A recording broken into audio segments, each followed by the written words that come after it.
வேகலை அதுக்காக ஒரு அரை கொட்டாங்குச்சி ஒரு 2 கிலோ திண்டுக்கல் சீரக மட்டன் பிரியாணி சேர்ப்பேன். அதான் பிரியாணி கலர் கிடைக்கும். மிளகாய் தூள் 2 ஸ்பூன். புது சப்ஸ்கிரைபர் உள்ளே போய் பார்க்க மாட்டாங்க. இந்த மாதிரி தான் இருக்கணும், இல்லாட்டி ஜூஸ் மாதிரி போயிடும். 1.5 கிலோ வாங்கியிருக்கோம், எலும்புக்கறி 1/2 கிலோ வாங்கியிருக்கோம், போட்டுக்கலாம். பின் தொடையாக வாங்கியிருக்கோம், பக்ரீத்துக்காக செய்கிறனால. அதனால ஒரு அரசம் தண்ணி சின்ன வெங்காயம் 1/4 கிலோ, ஏலக்காய் 8 கிராம் 3 மணி நேரத்துக்கு முன்னாடி இஞ்சி பூண்டு சின்ன வெங்காயம் அரைச்சி வச்சுருக்காங்க. வேறு எதுவுமே இல்லைங்க, சீக்கிரட்லாம் ஒன்று. 3 லிட்டர் 600 மில்லிங்க. வாங்க உலையில் அரிசி ஆட் பண்ணி மல்லித்தலை போட்டுக்கலாம். பச்சை மிளகாய் இருக்கு, உடைய ஆரம்பிச்சேன். கொதிக்க கொதிக்கங்க பாருங்க, அல்டிமேட்டாக இருக்கு.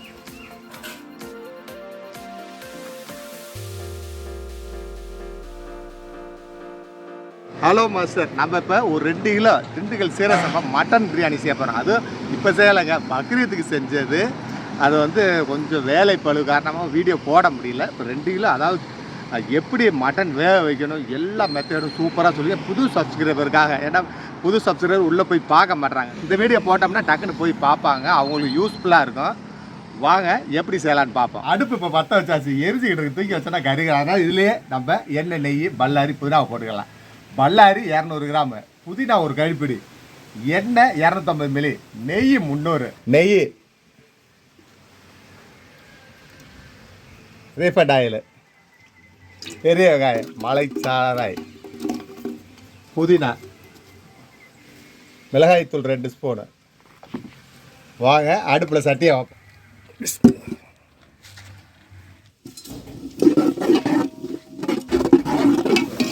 முரோல வரட்டுமுங்க, அப்போ தான் பிரியாணி கலர் கிடைக்கும் நமக்கு அருமையாக. பெரிய வெங்காயம் பொன் முரோல் ஆயிடுச்சு. வாங்க தக்காளி 200 கிராம் போட்டுக்கலாம்.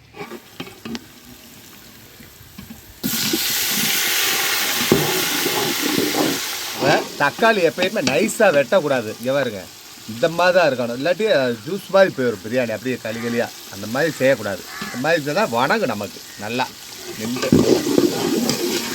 தக்காளி மைமையாக போயிடுச்சு. மட்டன் வாஷ் பண்ணி வச்சுருக்கோம், போட்டுக்கலாம். நம்ம மட்டன் தனி கறி 1.5 கிலோ வாங்கியிருக்கோம், எலும்புக்கறி 1/2 கிலோ வாங்கியிருக்கோம், போட்டுக்கலாம். பின் தொடையாக வாங்கியிருக்கோம், பக்ரீத்துக்காக செய்கிறனால. அதனால் ஒரு அரசம் தண்ணி ஊற்றி மூடியை போட்டு வேக விடுவோம். அப்புறமேட்டுக்கு இஞ்சி பூண்டு போட்டுக்கலாம். நல்லா கிண்டுங்க.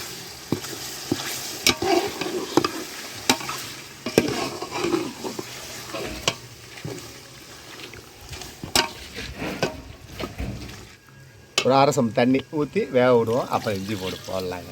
மூடியை போட்டுக்கலாம். பூண்டு 1/4 கிலோ, சின்ன வெங்காயம் 1/4 கிலோ, இஞ்சி 180 கிராம், பட்டை 16 கிராம், ஏலக்காய் 8 கிராம், கிராம் 4 கிராம் பவுடர் பண்ணி வச்சுருக்கோம். பிரியாணி மசாலா, தயிர் 200 மில்லி. நம்ம எப்பயுமே சமைக்கிறதுக்கு ஒரு 3 மணி நேரத்துக்கு முன்னாடி இஞ்சி பூண்டு சின்ன வெங்காயம் அரைச்சி வச்சுருக்கோம். ஏன்டா அது இந்த பால் தயிர் ஆகிற ப்ராசஸ் ஆகிற மாதிரி இந்த பச்சை வாடை நமக்கு வராது பிரியாணியில். அதை எப்பயுமே மனசில் வச்சுக்கோங்க. நம்ம மட்டன் போட்டு ஒரு 8 நிமிஷம் ஆகுது. வாங்க கிண்டிக்கலாம், ஏன்னா பிடிச்சிரும், அதையும் பார்க்கணும். பாருங்க, இது விளையே மட்டன் ஒன்றுமே தேவையில்லைங்க. நீங்கள் மட்டன் வேகலை அப்படின்னு சொல்கிறீங்க, நிறைய யூஸ் கேட்குறீங்க. இங்கே பாருங்க, நெரிச்சு பார்த்தீங்களா, தண்ணியில் வேகாது, வேறு எதுலேயுமே வேகாதுங்க. கொஞ்ச நேரம் ஒரு மூடியை போடுவோம், போட்டு கிண்டி பார்ப்போம். தண்ணியில் வேகாதது வேறு எதுலேயுமே வேகாதுங்க. அதனால் தண்ணியில் வேக பார்த்தீங்களா, புட்டு பார்த்தேன். அதனால் இன்னும் ஒரு மூடி ஒரு 3 நிமிஷம் போட்டு இஞ்சி போட்டு பட்டையாரம் மேலே இஞ்சி போட்டு பிரியாணி மசாலா போட்டு அப்படியே வாங்க திண்டுக்கல் பிரியாணி சூப்பராக இருக்கு. அடுத்த ரவுண்ட் பார்த்துக்கலாம். இஞ்சி போட்டு பிரியாணி மசாலா, தயிர் ஆட் பண்ணிக்கலாம். அருமையாக இருக்குங்க பிரியாணி மசாலா. திண்டுக்கல் பிரியாணி மசாலா இதுதாங்க, வேறு எதுவுமே இல்லைங்க. சீக்கிரட்லாம் ஒன்றும் இல்லை. பூண்டு, சின்ன வெங்காயம், இஞ்சி, தயிர். ஏற்கனவே அரசம் தண்ணி ஊற்றிட்டோம், செலவில் தண்ணி இருக்குது. இஞ்சி பூண்டு அரைச்ச பாத்திரத்தை அப்படியே கழுவி 1/4 கிளாஸ் ஊற்றுறோம். இதுக்கு பேர் தான் செலவு. செலவு தண்ணினா வேறு எதுவும் இல்லை, இதுதான் மசாலா தண்ணி.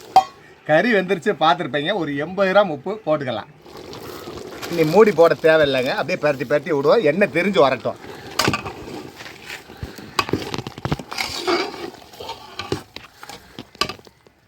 எண்ணெய் தெரிஞ்சு வரட்டும். அடுப்பை மிதமாக எரிப்போம். அப்படியே நீங்கள் அதுக்குள்ளே தயிர் கலக்கி குடிங்க போங்க. இஞ்சி பூண்டு வாடை இல்லை அந்த ஒரு 3 மணி நேரம் முன்னாடி அரைக்கிறனால நம்ம இந்த இஞ்சி பூண்டு வாடை இருக்குது. இப்போ வந்து எண்ணெய் திரிஞ்சு வருது. அடுப்பை சிம்மில் வச்சுக்கிடுவோம். கொஞ்சம் நேரம் அனலில் இருந்தால் தான் எங்கள் பிரியாணி நல்லா இருக்கும்.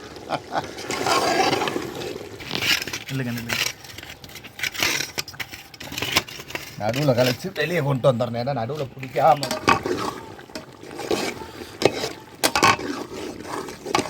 கறி ஒரு சம் தண்ணி வேக வச்சோம். ஒரு அரை வேக்காடாக இருந்துச்சு, வேகலை. அதுக்காக ஒரு அரை கொட்டாங்குச்சி, இதுதான் வேறு எதுவும் போட மாட்டோம். கொட்டாங்குச்சி இந்த சூசி இல்லாமல் சீச்சு இப்போ போடுறோம்.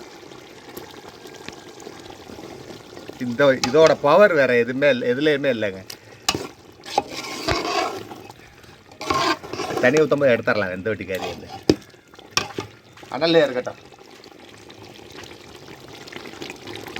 நல்லா கலர் நல்லா வந்துருச்சு. கலர் சூப்பராக இருக்கு. மட்டனு வந்துருச்சு. அதை பார்ப்பாங்க.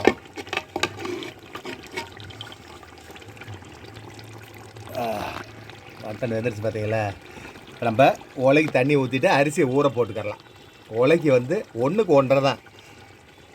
ஆமாம், லிட்ரு கணக்கில் சொல்லணும்னா 3 லிட்ரு 600 மில்லியும் தண்ணி ஊற்ற போகிறோம். ஊற்றிக்கலாங்களா? ஊற்றிடலாம். ஊற்றின தண்ணியெல்லாம் கணக்கு இல்லை, தண்ணியும் சுண்டிடுச்சு. இதில் மெயின் பாயிண்ட் என்னன்னா முந்திரி போடல நம்ம. ஏன்னா என் பையன் சாப்பிட்டார், அவர் கேசரி போட்டு சாப்பிட்டார். அதனால் முந்திரி இல்லை, பரவாயில்ல. அடுத்து நெக்ஸ்ட்டு போட்டுக்கலாம். அப்போ மட்டன் வெந்துருச்சு. நம்ம உலைக்கு தண்ணி ஊற்றிக்கலாம். 3 லிட்ரு 600 மில்லிங்க. அருமையா கொட்டாங்குச்சி எடுத்துக்கிறோம். ஒன்றும் பிரச்சனை இல்லை, பயப்படாதீங்க. இருக்கட்டும், எடுத்துக்கலாம். இருக்குது, எடுத்துக்கலாம். கிண்ட போய் எடுத்துக்கலாம். இப்போ மூடியை போட்டு அரிசி தண்ணி ஊற்றுவோம், கல் எடுப்போம். நம்ம இந்த சின்ன சின்ன வேலையெல்லாம் மறந்துடுறோம். இந்த பார்த்திங்கன்னா இந்த செலவு எடுத்து விட்றணும். எடுத்து விட்டா நல்லது, பிடிக்காமல் இருக்கும். மூடியை போடுவோம். 2 கல் எடுத்து ஊற போட்டுருவோம் அரிசி. அப்புறமேல் உலையை எரிப்போம். அதனால் அரிசி ஊறுறதுக்கு ஒரு 1/2 மணி நேரம் ஆகும். அதனால் உலை சிம்மிலே இருக்குது. அரிசி ஊறிடுச்சு, உலையும் ஏற்றி விட்டாச்சு, வந்துருச்சு. வாங்க உலையில் அரிசி ஆட் பண்ணிக்கலாம். இந்த மாதிரி சல்லடை தட்டில் போட்டிங்கன்னா இந்த மாவு தண்ணி எல்லாம் இறங்கிடும். அதான் நமக்கு சூப்பராக இருக்கும். உலை ரெடியாக இருக்குது, அரிசியை போட்டுக்கலாம். உலை வந்துருச்சு, நம்ம அரிசியை போட்டுக்கலாம். அப்போ எப்போயுமே அரிசி வடித்ததும் இந்த ஈரப்பதத்தோடய அரிசி ஆட் பண்ணிடணும் உலையில். ஏன்னா கொஞ்சம் நேரம் ஒரு 10 நிமிஷம் 15 நிமிஷம் வடித்து தண்ணியை வடித்து வச்சுருந்தோன்னா மேலே இருக்க அரிசி பூரா உடைய ஆரம்பிச்சிடும். அப்புறம் குருணை அரிசியாக போயிடும். வாங்க அரிசியை போட்டுக்கலாம். அவ்வளோ நல்லா கொதிக்குதுங்க. 2 கிலோ தானே அப்படின்ட்டு என் மயன் சொன்னார். நம்ம கேஸில் செய்யலாம் அப்படின்ட்டாரு. வெயிலில் எதுக்கு தான் அப்படி அவதிப்படுற கேட்டார். நான் ஒரு 1/4 கிலோ ஆக்கினாலும் சரி, விறகுல ஆக்கினா தான் எனக்கு மனசு திருப்தியாக இருக்கும். நாங்கள் உலையை அடுப்பு தம்ம ஏற்றிடுவோம். மல்லித்தலை இப்போ இந்த ஸ்டேஜில் போட்டால் இன்னும் வாசமானமாக இருக்குது. அதனால் மல்லித்தலை போட்டுக்கலாம். பச்சை மிளகா, புதினா, லெமன் ஒரு 2 பழம் போட்டுக்கலாம். லெமன் ஒரு 2 பழம். உப்பு உரம் செக் பண்ணிடுவோம். கிண்டிட்டு அடுப்பு அருமையாக எரியுது. நம்ம மெயினான பாயிண்ட் இந்த கொட்டாங்குச்சி எடுக்கல, எடுத்துடலாங்களா? எடுத்துருங்க. அருமையாக அடுப்பில் போட்டுருவோம். அதுவும் எரிஞ்சுக்கிறோங்க. அரிசி வந்து உலைக்கு போட்டாச்சு, வேகமாக டம்னு கிண்டக்கூடாது. பொழுப்புனா அப்படி ஆகும். அரிசி நோவக்கூடாது, நம்மளும் கரண்டி அப்படியே பொழுப்புனா அப்படி கிண்டணும். கறியெல்லாம் மைமையாக தண்ணி மேய் வந்துருச்சு. இன்னொரு 1 நிமிஷம் இந்த தண்ணி வத்திருச்சுன்னா நம்ம தம் போட்டுக்கலாம். நெய் வேண்டாம், ஊற்றிக்கலாம் மேலே. அடுப்பெல்லாம் அடியில் எரியல பாருங்கள், சிம்மில் வச்சுருக்கோம். அப்படியே அள்ளி மேலே போடுறது தான். தட்டு வச்சுங்க, வெறுதான் இல்லை, இலை இல்லை நம்மள்கிட்ட. முந்திரி சொன்னேன், அது இல்லை. பார்த்துக்கலாம் வாங்க. எதாக இருந்தாலும் ஒன்று குறைவா அது போட்டு அது ஒரு நாளைக்கு டெஸ்ட் பண்ணிக்கிட்டே இருப்போம். ஒன்றும் இல்லாமல் ஒன்று முந்திரி போட்டோன்னா அளவாக ஓடும் சாப்பாடு. போடாமல் இருந்தால் கொஞ்சம் எக்ஸ்ட்ரா ஓடும். அழகாக தண்ணி அருமையாக மேய் வந்துருச்சுங்க. சாப்பாடு பதம் பார்த்தீங்கன்னா இங்கே வேறு நல்லா அமுகுது, சூப்பராக. அப்படியே தம் போட்டுருவோம்.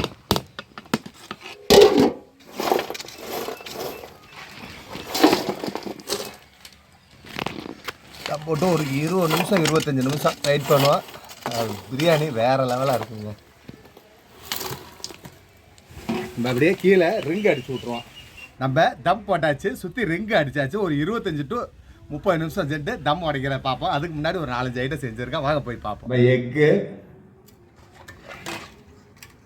எலும்பு தாளிச்சா, தயிர் பச்சடி, ட்ரை சுக்கா அப்படியே சிக்கனில் லெக் கிரேவி அப்படியே ஜூஸியாக பண்ணி வச்சுருக்கான் அருமையாக. இது போக மட்டன் பிரியாணி தம் உடைக்கும் போது பார்ப்போம். பிரியாணி தம் ஆயிடுச்சு, வாங்க தம் உடச்சிக்கலாம். நெய் சூடு பண்ணி வச்சுருக்கோம், ஊற்றிக்கலாம். இதே அது நெய் இருந்தால் நம்ம சாப்பிடுங்க அருமையாக. கறியை போடும்போது கரண்டி போடும்போது உடஞ்சிருச்சுங்க.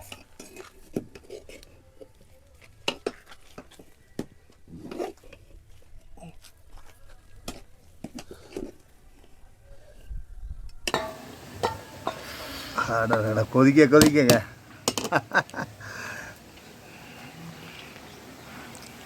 அப்படியே நெய் நிழலுமா இருக்குங்க. சாப்பிட்டு பார்ப்போம். ஏன்னா சாப்பாடு பஞ்சு பஞ்சாக இந்த விரலில் ஆக்கிறது தாங்க பஞ்சு பஞ்சாக. அதுக்காக தான் இந்த விரலில் நம்ம கிடக்குறோம். வேறு கறி பாருங்க. அருமையாக இருக்குது. சாப்பிட்டு பார்ப்போம். இந்த மேலாக மல்லித்தலை போட்டோம், அதை பாருங்க அப்படியே ஃப்ளேவராக தெரியுது. அப்படியே இப்படி எடுத்து வச்சுட்டு